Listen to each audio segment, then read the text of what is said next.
පොලොස් ඇඹිලා හදන හැටි දැන් බලමු. මුලින්ම අපිට අවශ්‍ය වෙනවා පොලොස්, කහ, මිරිස් කුඩු, බෙදපු 3-5, ලුණු, පිංචා, කුරුඳු, ලුණු, සුදු ලුණු ඉඟුරු, මිරිස්. මේ පොලොස් එකට අපි මිරිස්,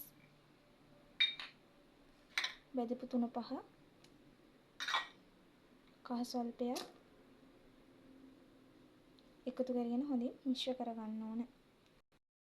දැන් මේ මිශ්‍ර කරගත් පොලොස් ටික විනාඩි 20ක් පමණ හොඳට පදම් වෙන්න තියන්න ඕන. තෙල් කර ගන්න ඕනේ. ඒකට අපිට ලුණු, ඉඟුරු සුදු ලුණු, කෑලි මිරිස් කෑලි, මේ කුරුඳු සහ කරපිංච ඕන. ඩයක කිරිත් මේ සඳහා අවශ්‍ය වෙනවා. විනාඩි 20කට පස්සේ පදම් වෙච්ච අපේ පොලොස් ටික. මුලින්ම අපි ටෙම්පරාදුව සකස් කරගන්න ඕනේ. අපි මුලින්ම තෙල් ටිකක් රත් වෙන්න තියන්න ඕන.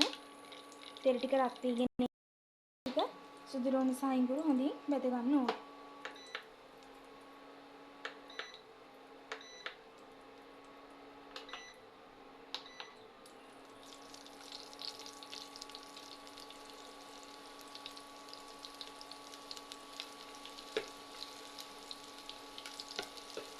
ඒකටම අපිට වේලිච්ච මිරිස් කරල් කීපයකුත් එකතු කරගන්න පුළුවන්. සහ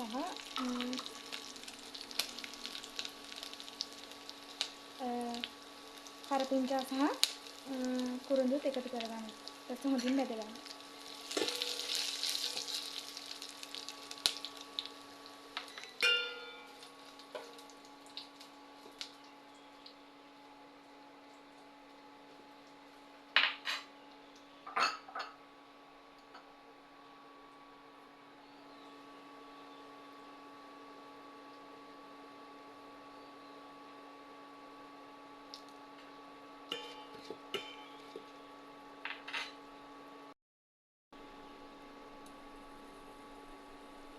මේ ආකාරයට හොඳින් බෙද ගන්න ඕනේ. ඊට පස්සේ ඒකටම අපිට ලුණු එකතු කරගන්නත් පුළුවන්.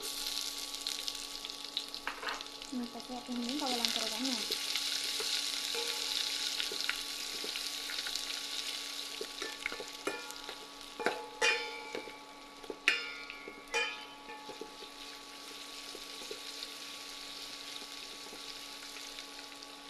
ආකාරයට හොඳින්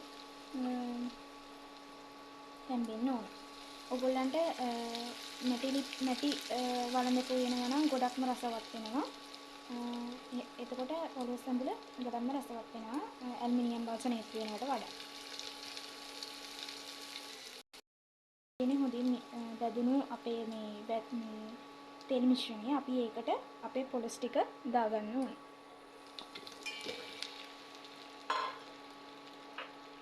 හොඳින් කවලම් කරගන්න. කවලම් කරගත් පොලොස් ටික. ඒකටම අපි කිරි ටික දාගන්න ඕන. කිරි ටික දාගත්තන් පස්සේ ඕගොල්ලන් දැන් ඕගොල්ලන්ට දැන් ලුණු දාගන්නත් පුළුවන්. අවශ්‍ය නම් මේක පැහිගෙන ඉද්දි අවශ්‍ය ප්‍රමාණයට ලුණු දාගන්නත් පුළුවන්.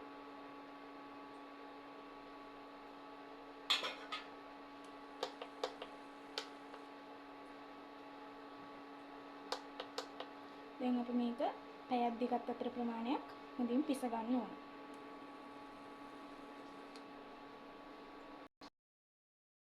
අපේ පොලොස් කරිය කොහොමද කියලා.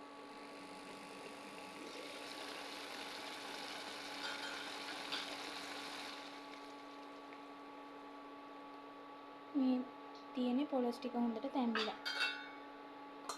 අපිට දැන් හොඳින් කලවම් කරගන්න පුළුවන්.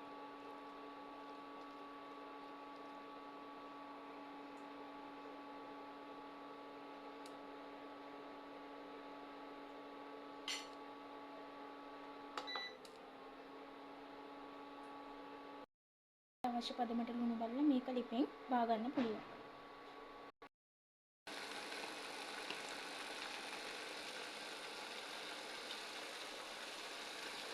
දැන් මේක අපිට ලිපෙන් බා ගන්න පුළුවන්. අපි හදපු රසම රස පොලොස් මාළුව. try කරලා බලන්න. තියෙන අපි හදපු රසම රස පොලොස් මාළුව. try කරලා බලන්න.